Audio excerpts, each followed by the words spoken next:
Twelfth class का जो English का पोएम है माई ग्रैंड मदर हाउस, आज इसका पूरा समरी का एक्सप्लेनेशन करेंगे कि इस पोएम में समझेंगे कि किस प्रकार से जो कमला दास है अपनी दादी माँ के बारे में व्यक्त किया।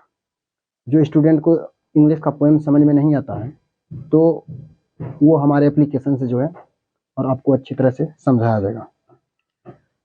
ट्वेल्थ का जो ये है, अगर आपके पास किताब है तो किताब लेकर बैठे और प्रत्येक पंक्ति को हम लिख दिए हैं और इसी पंक्ति को आप लोग को समरी के माध्यम से समझाएंगे। तो अब हम इस पर चर्चा करते हैं और जो भी अपने दोस्त हैं उसको भी बताएं कि इस तरह समझाया जाता है इस पर एप्लीकेशन और इससे जुड़े। तो आपको हम बेहतर ढंग से समझा देंगे कि फिर दोबारा कोई दिक्कत नहीं होगा समरी लिखने में। तो हम स्टार्ट कर रहे हैं। पहला है कि माई ग्रैंड मदर हाउस, तो इसका अर्थ होता है मेरी दादी माँ का घर। माई ग्रैंड मदर हाउस का मतलब होता है मेरी दादी माँ का घर। जो माई ग्रैंड मदर हाउस ये पोएम है, ये लिया गया है किससे? जो कमला दास है वो अपने एक राइटिंग लिखी थी जिसका नाम है समर इन कलकत्ता। पूछेगा माई ग्रैंड मदर हाउस किससे लिया गया है? समर इन कलकत्ता से इससे लिया है। और ये लिखा था कब? समर इन कलकत्ता 1976 ईस्वी में लिखा था। आगे कि जो कमला दास है इसको बचपन में क्या कहते थे? माधवी कुटी कहते थे। कमला दास का बचपन का नाम माधवी कुटी है और इस्लाम कबूल करने के बाद ये धर्म परिवर्तन क्या था, यानी 2 शादी। इस्लाम कबूल 1999 ईस्वी में किया था और 1999 में जब यह धर्म परिवर्तन किया तो इसका नाम था कमला सुरैया। कमला सुरैया। तो इस्लाम जब धर्म परिवर्तन किया, इसका जो फर्स्ट हस्बैंड था उसका मृत्यु हो गया और 1999 ईस्वी में इन्होंने क्या किया कि एक इस्लाम लड़की से शादी कर लिया। तो इस प्रकार कमला दास का जो बचपन का नाम है माधवी कुटी और इस्लाम कबूल 1999 ईस्वी में किया, उसका जो नाम था उस समय कमला सुरैया। अब यहाँ से है कि जो माई ग्रैंड मदर हाउस है इसमें व्यक्त क्या किया गया इसके बारे में समझेंगे। एक होता है कि जो माई ग्रैंड मदर हाउस है ये जिक्र किया है जिस समय हम बचपन में अपने दादी माँ के घर में रहते थे उस समय हमें उस घर से क्या प्राप्त हुआ, अपने दादी माँ से हमें क्या सीख मिली। तो ये पूरा माई ग्रैंड मदर हाउस में यही चर्चा किया। और दूसरा कंडीशन बताता है कि ये जो अभी लिख रही है पोएम बता रही है ये अभी अपने ससुराल में, बोल सकते हैं जब इस्लाम कबूल किया, जो दूसरा शादी किया उसके घर में है और अपने पति के सामने ही ये चर्चा कर रही है माई ग्रैंड मदर हाउस के बारे में। तो इसी पोएम को हम अच्छी तरह से अभी समझेंगे कि वो कैसे चर्चा करती है कि हम अपने दादी माँ के जो पैतृक है उसका घर, उसके बारे में ननिहाल और ससुराल, 2 कंडीशन, एक ननिहाल है एक ससुराल है, इसके बारे में जिक्र किया। ससुराल से ननिहाल का जिक्र किया है कि वहाँ कैसे रहते थे बचपन में, किस प्रकार मेरा जीवन व्यतीत हुआ वो बता रहे हैं। फिर जाकर वो अपने बारे में वहाँ को बताते हैं। तो वो अब स्टार्ट करते हैं। तो चलिए देखते हैं। तो पहले बता ही रहा है कि एक एक पंक्ति को समझेंगे। पहला है पंक्ति, अगर किताब है तो किताब लेकर बैठो और देखो। पहला ही लिखा है there is a house. There is a house no अभी। अभी का मतलब होता है दूर, अब नो मतलब अभी और हाउस का मतलब घर होता है। एक घर है जो अब दूर है, एक घर है जो अब दूर है। इसका अर्थ समझ में आ गया कि there is a house no away, एक घर है। तो पिक्चर है, टेलर देखना बाकी है, बाद में इसको एक लाइन से एक्सप्लेन करेंगे इसलिए जुड़ कर रहे हैं। There is a house no away, एक घर है जो दूर है। आगे बता रहा कि where once I received love. I received love, कि जहां मैंने दादी माँ का प्यार प्राप्त किया था। यहाँ ग्रैंड मदर नहीं दिया है लेकिन इस प्यार का मतलब होता है कि एक घर है जो अब दूर है, क्योंकि दूर इसीलिए बता रहा है क्योंकि वो अपने ससुराल से जिक्र कर रहा है कि एक घर है जो दूर है और जहां मैंने दादी माँ का प्यार प्राप्त किया था, या प्यार मिला था या प्यार प्राप्त किया था, क्योंकि रिसीव्ड का मतलब होता है प्राप्त करना। तो आई रिसीव्ड लव, मैंने प्यार को प्राप्त किया था या मोहब्बत को पाया था या स्वीकार किया था या मोहब्बत मिला था, इस तरह बोल सकते हैं।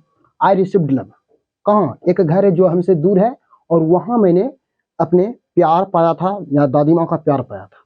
आगे लिख रहा है कि डेट, वह, डेट का मतलब वह, वुमेन महिला, डाइड, इसका मतलब है एक घर है और वह दूर है और उस घर में जो हमें प्यार मिला था, जो प्यार दादी माँ का मिला था, और उस प्यार जो मिला था, तो वही आगे लिख रहा कि वह महिला जो उसको प्यार किया था, तो जो उसकी दादी थी उसी को महिला बोलते हैं, वो महिला डाइड, यानी वह महिला अब मर चुकी है।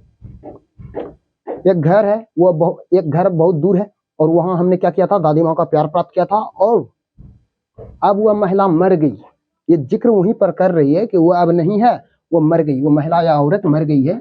The house bedroom into the silence, that house का मतलब द हाउस है, मतलब वह जो घर है, जो महिला मर गई, तो वह घर अब क्या हो गया है, यहाँ लिखा है I was withdrawn into the silence, मतलब बता रहा withdrawn into silence. Silence का मतलब हो गया कि इसका पूरा अर्थ हो गया खामोशी छा गई। खामोशी मतलब सन्नाटा, कि जो घर में रहती थी, जहाँ दादी माँ का प्यार प्राप्त किया था इस घर में, और इस घर में एक महिला जो रहती थी वो अब मर गई है। और जब मर गई है तो इसका मतलब आपको समझना चाहिए, तो घर में काम धाम करने वाला नहीं है, तो उस घर में क्या हो गया, खामोशी छा गई, सन्नाटा छा गया। जो मतलब डोर रहे, दरवाजा है, वह लॉक है चारों ओर से। इसीलिए लिखा है कि वह घर में, वो महिला जब मर गई उसके बाद वह घर क्या है, पूरी तरह खामोशी, एकदम सन्नाटा छा गया। इसका मतलब आज से पहले जब वो बचपन में रहते थे, चारों बगल हलचल होते रहा, लेकिन अब जब वो महिला मर गई तो वह घर पूरी तरह से खामोशी छा गई, सन्नाटा हो गया। अगला पंक्ति लिखता है स्नेक, वो फिर जिक्र करती है कि उसी घर में अब क्या हो रहा है, कि आगे लिखा है कि स्नेक, स्नेक का मतलब होता है सांप, और मूव का मतलब होता है गति करना।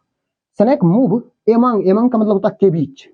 स्नेक मूव एमंग बुक्स, जो उस दादी माँ का घर था उसमें जो कहीं पर किताबें रखे होंगे, उस किताबों में कभी पढ़ा होगा। तो आगे लिखता है how I was then the young to read, young मतलब जब मैं थोड़ा बड़े हुए थे तो वहां जो कुछ किताबें रखे थे वो पढ़ रहे थे।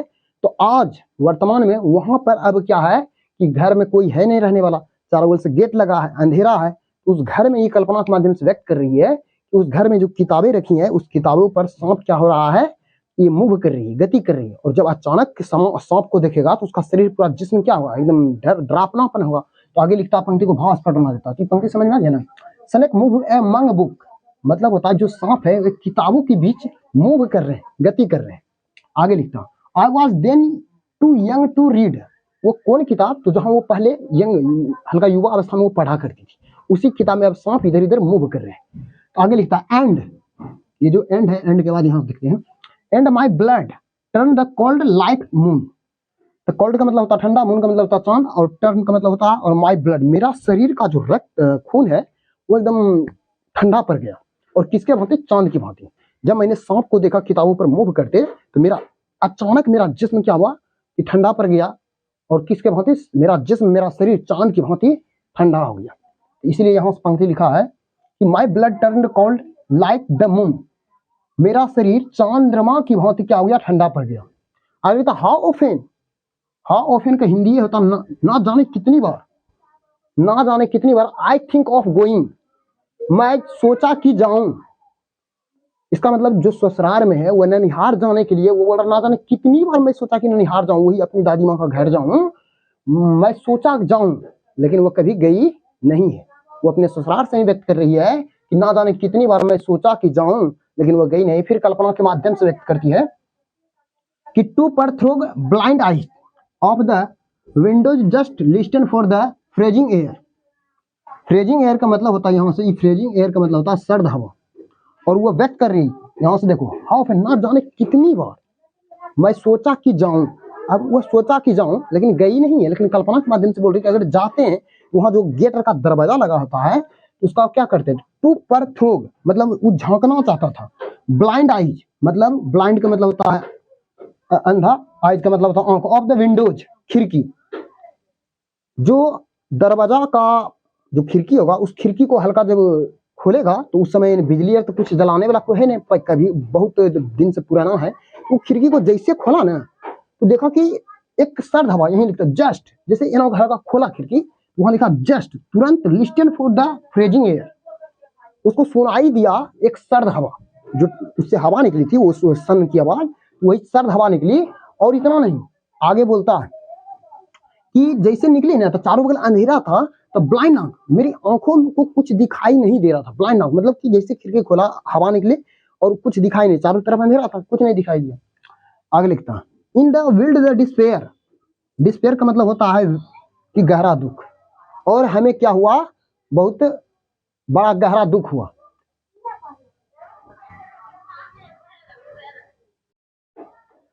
तो ये आगे बता रहे हैं कि जो फ्रेजिंग सर्द हवा निकली थी, उसके बाद बोलता है इन द विल्ड डिस्पेयर, मुझे गहरा, इसको गहरा देखने के लिए कल्पना कर रही है कि मैंने दादी माँ का घर गया और वहां घर जाने पर जो गेट कैमरा वो खिड़की खेल वहां से सर्द हवा निकली, और जब सर्द हवा निकल गया तो उसको हल्का महसूस हुआ कि जो अंधेरा था कुछ दिखा, इसलिए यहाँ लिखा ब्लाइंड आउट। देखो यहाँ है ना ब्लाइंड आउट, उसको कुछ दिखाई नहीं दिया, ब्लाइंड आउट हो गया, पूरा आंख इधर उधर कुछ नहीं देखा।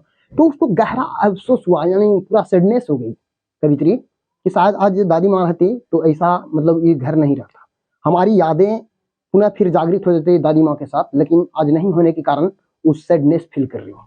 तो आगे लिखता है, ये पंक्ति को समझ में आ गया। आगे pick and the armful, arm का मतलब होता है बाहों जो होता है ना मुट्ठी, उसी को बोल रहा है armful darkness to bring it the hair लाई।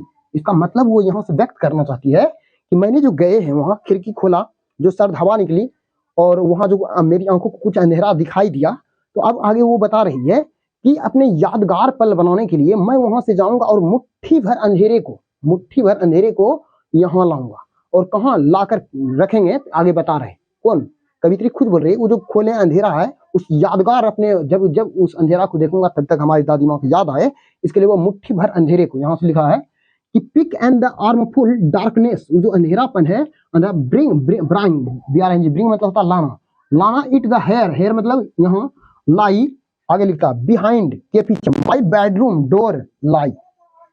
तो उसका जो माई बेडरूम है जो अभी तो ससुराल में है व्यक्त कर रही है, तो वहां से लाऊंगा ना अपने ससुराल, तो वहां से उस अंधेरा को क्या करेंगे, अपने बेडरूम जो है माई बेडरूम के डोर मतलब दरवाजा के बगल में क्या कर दूंगा, रख दूंगा और नोटिस ध्यान दूंगा उस पर, जो रखेंगे उस अंधेरा को उस पर ध्यान दूंगा, और ध्यान से क्या होगा, याद करेगी, और उस याद से पता चलेगा उसका पूरा दादी माँ का याद आ गया। तब यहाँ से व्यक्त करता है कि वो किसके तरह ध्यान देगी उस अंधेरा पर, तो यहाँ से माई बेडरूम टू डोर, वो क्या रखेगी, अंधेरा को लाकर यहाँ बेडरूम डोर के सामने रख देगी। आगे लाइक द ब्रोडिंग डॉग, ये ब्रोडिंग डॉग का था गहरी सोच में डूबा मग्न कुत्ता, जैसे किसी चीज को एक टुक से देखना, ये गहरी सोच में है डूबा, तो कुत्ता किसी को देखता, नोटिस ध्यान दे रहा था वहां पर, तो वही ध्यान देने के लिए नोटिस करती उस, जब अंधेरा को देखेगा किसके समान, यानी डॉग कुत्ते के समान उस अंधेरा को जब देखेगा तो उनका पूरा दादी माँ का जिक्र यानी याद आ जाएगा। इसीलिए लिखा है ब्रोडिंग डॉग, यानी गहरी सोच में मग्न कुत्ता की भांति मैं उस पर ध्यान दूंगा और हम अपने दादी माँ का पूरा। अब यहाँ से ये इतना पंक्ति में कोई दिक्कत नहीं होना चाहिए। आगे वो अपने पति को संबोधित करती है, जो उसका हस्बैंड है बगल में ही बैठी है, अपने ससुराल में बगल में ही बैठी है और अपने समझा रहे अपने पति को। अब यहाँ बोलते हैं अपने पति को, you can not believe darling, यहाँ से आता है you can not believe darling, मेरी जान तुम, इसका हिंदी क्या हुआ, you can not believe darling, इसका हिंदी हुआ मेरी जान तुम यकीन नहीं करोगी। एक गाना था, मेरी जान तूने पागल है किया, मुझे लगता न जिया तेरे बगैर, तो मानी मेरी जान। वही बात है कि मेरी जान तुम यकीन नहीं करोगे, कैन यू, इसका मतलब है यकीन कर सकते हो, कैन यू यकीन कर सकते हो। आगे बता रहा है that he I lived such a house, I lived का मतलब रहना, रहती थी, जो मैं उस घर में रहती थी, एंड प्राउड ऑफ लव, जो उस घर में रहती थी ना तो मैं गर्व करती थी, मुझे गर्व था उस घर पर। और वो यहाँ तक क्या था, एंड लव्ड, उस घर से हमें प्यार भी था, लव्ड था, क्योंकि उससे हमारी यादें जुड़ी रहती थी उस घर से, इसीलिए हमें उस घर पर क्या है, वो अपने पति को बता रहा है कि हमें उस घर पर गर्व है, और वहाँ जो रहते थे हम अपने दादी माँ से बहुत प्यार करते थे, इसलिए उस घर से हमारी कुछ यादें जुड़ी हैं। आगे लिखती है आई हूँ हैव लॉस्ट माई वे, मतलब अब जो है आई हूँ कौन, हैव लॉस्ट माई वे मतलब पहचान, लेकिन अब जो हम यहाँ आ चुके हैं तो घर जो दूर हो गया है, तो जिसके कारण अब कुछ पहचाने उससे हम क्या हो रहा है, खत्म हो रहा, समाप्त हो रहा, जो मेरी पहचाने थे, यादें थे, मतलब जो प्यार हुए थे, ये सब आधे धीरे धीरे पहचान के रूप में क्या हो रहा, नष्ट हो रहा। और जब नष्ट हो रहा है तो इसी को पंक्ति में व्यक्त किया है कि अब ऐसा नष्ट क्यों हो रहा है, तो कवित्री स्वयं को बोलती है कि जो प्यार मेरी दादी माँ और वहाँ के परिवार वाले देते थे वो आज हमें यहाँ नहीं मिल रही है। सभी व्यक्ति स्वार्थ हैं, सभी व्यक्तियों में स्वार्थ छुपा है। अब उसी प्यार को पाने के लिए कवित्री क्या करती है, देखो यहाँ लिखती है, अब फिर से सोच रही है, अब तो वहां जाकर प्यार हासिल नहीं कर सकेगा, तो जो अजनबी है, स्ट्रंगर है अलग अलग, तो वहां से फिर से वह चाहती है प्यार पाए, इसके लिए वो एक पंक्ति लिखती है, एंड बिलो अभी एट स्ट्रंगर, स्ट्रंगर का मतलब होता है अजनबी, अजनबी किसको होता है, जो कभी किसी से मिला नहीं होता और अचानक मिल जाए उसी को अजनबी कहते हैं। तो अजनबी के रूप में क्या बोलता है, एट स्ट्रंगर डोर टू, वो दूसरे, जैसे अपना घर से निकलकर दूसरा दूसरा के घर भीड़ जाकर उसके दरवाजा को खटखटा कर मतलब वो चाहती थी क्या, तो यहाँ लिखा stronger door to, door to आगे यहाँ रिसीव लव, अरे स्ट्रंगर का मतलब वो अजनबी और डोर का मतलब हुआ दरवाजा, अब दूसरा दरवाजा अभी रिसीव्ड का मतलब होता प्राप्त या स्वीकार करना, तो वही बोलता प्राप्त लव, लव का मतलब प्यार हुआ। तो अजनबी यानी स्ट्रंगर के रूप में दूसरे दूसरे यानी स्ट्रंगर वो अपने प्यार को पाने के लिए अजनबियों के घर जाकर दरवाजा को ठकठकाते थे, और क्यों ठकठकाते थे, ताकि उसे प्यार मिल सके, रिसीव यानी रिसीव्ड लव यानी कुछ प्यार प्राप्त कर सके, इसीलिए वो अजनबियों के घर जाकर क्या करते थे, दरवाजा को ठकठकाते थे। आगे बोलता है लास्ट में, it list in the small change, अब क्यों हम अजनबियों के जाते थे, ताकि हमें थोड़ा परिवर्तन आ सके, इसीलिए वह दूसरे के अजनबियों के घर जाकर क्या करते थे, दरवाजा ठकठकाते थे। ये था माय ग्रैंडमदर हाउस का समरी, और आपको बताइए पूरा सारांश था, इस सारांश को समझने में कोई दिक्कत हो तो आप कमेंट करके बता सकते हैं। तो जय हिंद।